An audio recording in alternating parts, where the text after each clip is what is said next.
What is the difference between ketosis and intermittent fasting, and which diet is for whom? I'm going to break down the benefits of each, the similarities of each, some of the differences of each, and then stick with me through the entirety of this video because I'm going to give you a clear-cut plan on which diet or strategy is for you, depending on what time of day you work out, what type of job you have, and the type of person you are in general. But I'm going to give a basic rundown of the similarities between the two so that you understand exactly what we're looking at. So with ketosis, you're depriving your body of glucose so that you essentially run on fats as a source of fuel. In fasting, you're depriving your body of food for an extended period of time, so you're relying on fats as a source of fuel, except they're coming from the body. Well, both things have to do with insulin. And when it comes to weight loss, that's what we really have to look at. You see, whenever we consume carbohydrates, we have an increase in what's called insulin. This increase in insulin turns off fat burning temporarily because the body goes into storing mode. It's trying to absorb food. Well, that only really happens if you're consuming carbohydrates. So on a ketogenic diet with high protein, high fat, well, you're not having this insulin spike. So your body's able to burn more fat because it's in the absence of insulin. Well, fasting works kind of the same way, except for the fact that you're not having insulin occurring simply because you're not eating. And that's what it comes down to. So the simple mechanism of action within the body is actually quite similar. And the overall fat loss and the overall weight loss that occurs, believe it or not, can be relatively similar too. The next thing I want to look at is brain health and cognitive function, because this is very, very important when you're on any kind of lifestyle change. If people are trying to lose weight by calorie reduction, the last thing you want is to lose mental clarity. So let's take a look at the two different diets and compare them as far as our brains are concerned. First off, ketosis is shown to increase something that's called GABA. This stands for gamma-aminobutyric acid. And what GABA is something that promotes calmness. It helps us sleep. It's sort of the opposite of anxiety. So studies have now shown that ketosis equals more GABA, and GABA equals the opposite of anxiety and helps us feel more calm, which can therefore allow us to feel more cognitively aware, clearer, and get more work done when in a stressful environment. Then we have ketosis and its effect on, of course, things like beta-hydroxybutyrate. When we are running on ketones for fuel, we're utilizing these amazing things called ketones. Ketones are things like beta-hydroxybutyrate, which are acting as amazing sources of fuel for our brain. You see, our brains actually function better on ketones than they do on glucose, believe it or not. Now, it does this through a couple of different ways. One, the ketones are able to cross through the blood-brain barrier and affect the brain in a positive way. But additionally, beta-hydroxybutyrate has shown to increase the amount of mitochondria in a cell. The mitochondria is the energy powerhouse. It's what is involved with a cell to actually make energy. And when we have more energy powerhouses within a cell, the overall energy output increases. In fact, most neural disorders like Parkinson's end up resulting from a reduction in brain energy and brain mitochondria. So that shows one piece of the puzzle right then and there. But let's look at fasting and fasting's effect on the brain. So fasting affects something called the stability of neuronal circuits. What that simply means is it allows our brain to slow down. It regulates the right functioning of the right parts of the brain. Now, most of you are probably wondering, why would we want the brain to slow down? That sounds like something we want to do when we go to sleep, or something we want when we just physically want to turn our brain off, right? Well, it's actually not the case, and I encourage you to look at it a little bit differently. If you were to take in a bunch of caffeine, a bunch of coffee, you know that feeling you get where your brain is just going so crazy, has so much stimulation that you just can't focus on anything? Well, that's exactly what we don't want. And if we can control that, and we get the right kind of control and the slowdown of the brain, our brain will function better and we'll be able to get a lot more done. You see, when you look at it from a survival or even an evolution standpoint, it really makes sense. Because what a lot of studies have now shown is that when a human body goes into any form of starvation or long-term fasting, there can be a reduction in overall organ size, with the exception of two organs. In a male, it's the testes and it's the brain. Now, think about this for a second. Take a step outside the box and think about how this makes sense. Of course, we don't want testicular atrophy because that's going to mean less of a chance of being able to procreate, which is one of our main reasons for being on this earth, right? Then we look at the overall brain. The brain doesn't atrophy because our brain is our most important organ as far as we are concerned with survival. If we don't have the brain power, we aren't able to hunt, we aren't able to think. It's what makes us humans, it's what makes us separate from other mammals.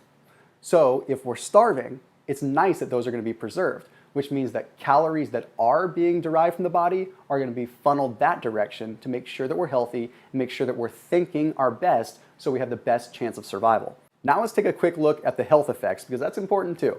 So ketosis has been shown to reduce blood pressure, been shown to reduce postprandial glycemia. It's also been shown to reduce overall levels of insulin secretion.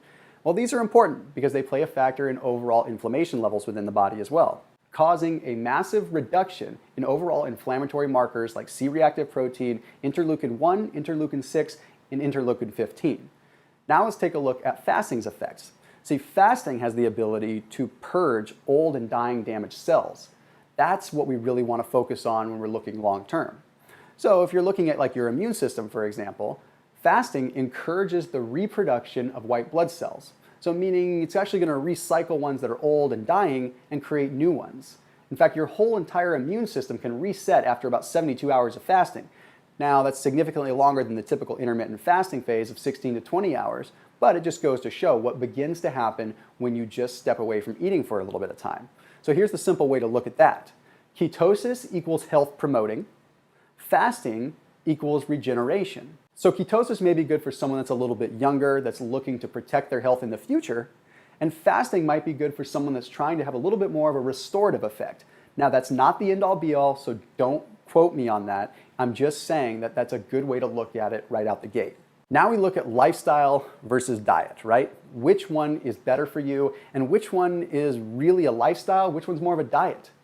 You see, what we have to factor in is that ketosis is all about what you eat, not eating carbohydrates and making sure you eat proteins and fats. Fasting is all about when you eat. When you're fasting, you may find that it's just easier to eat the same kinds of foods you normally eat, just in smaller amounts in a smaller window, which therefore makes it more of a diet. You're just kind of changing something. You may not do it every day. You might just do it 2, 3, 4 times a week, maybe just 1 day a week. Whereas ketosis, you are making a dramatic shift. You're committing to not eating carbohydrates because if you do, it's going to throw you out of the magical state of ketosis and you're not going to have the benefits. So we have lifestyle being ketosis and diet being fasting. That's not to say that you can't implement fasting protocols into a lifestyle. You just have to look at each one a little bit differently. The big question that you're probably wondering is ketosis for you or is fasting for you? I'm going to describe the ideal ketosis person. The ideal ketosis person is someone who is mildly active throughout the day. Someone that's maybe working a job where you're having to walk around or you're having to move or you might even be slightly physically taxed, like maybe a mild construction job. And you're maybe not having to use your brain a ton. Not saying that ketosis isn't good for the brain, it is. But let's talk about body composition, how things work, and who might get the most benefit. There was one study that took a look at elite cyclists, okay, cyclists that were moving around all the time, obviously endurance athletes. They were on a ketogenic diet. Well, what was discovered was when on a ketogenic diet, they had a massive increase in their VO2 max, their ability to really breathe a lot, but also an improvement in their body composition quite dramatically over placebo. Now, what this essentially shows us is that they respond better to longer duration activity when in ketosis. They actually found that their high levels of exertion, their quick bursts, slightly went down. This explains to us that the person that is mildly moving around throughout the course of the day will benefit from ketosis, unless you're a professional athlete that has to move with quick bursts. So that's something to factor in. Then let's take a look at fasting. When it comes to fasting, the ideal fasting person is going to be someone who has a mentally taxing job. Mainly, this comes from a couple of studies. Okay, there was one study that took about 50 participants, and they had them fast for an extended period of time. Well, what they found is that those that fasted compared to placebo had a dramatic improvement in their overall memory based on a verbal learning test, which is a test that basically tests out your overall spatial awareness and your spatial memory. So through this testing, it was found that people really did improve with their cognitive function when fasting. Then there was another test that measured neural protection. It was found that those that were fasting had higher levels of neural protection from stress. This means if you're someone that is mentally stressed all the time at work, okay, you're working a high-end corporate job that you need to be on your toes all the time, you can't afford to mess up mentally, well, you're going to do a lot better with fasting because it allows you to block out the noise and be a lot more focused and respond to stress in a much better way. But now we have to talk about workouts, okay? This plays a little bit of a part here. Timing of your workouts. I have some very important stuff, so pay attention here. If you're someone that works out in the morning, fasting is more than likely the best way for you. And it's simply because you're going to get the benefits of lipolysis and fatty acid oxidation by working out in a fasted state, and then have the rest of your day to continue to burn fat. You see, it would be really, really hard for you to go to the gym and train in a fasted state at the end of your fasting window towards the end of the day. You'd be so depleted and so tired, you just wouldn't feel that good. So if you're someone that really does train in the morning, fasting might be the way to go. Now, if you're someone that likes to train in the evening or the late afternoon, ketosis might be the route to go. Why? It allows you to not have a concern with the types of meals that are surrounding your workout.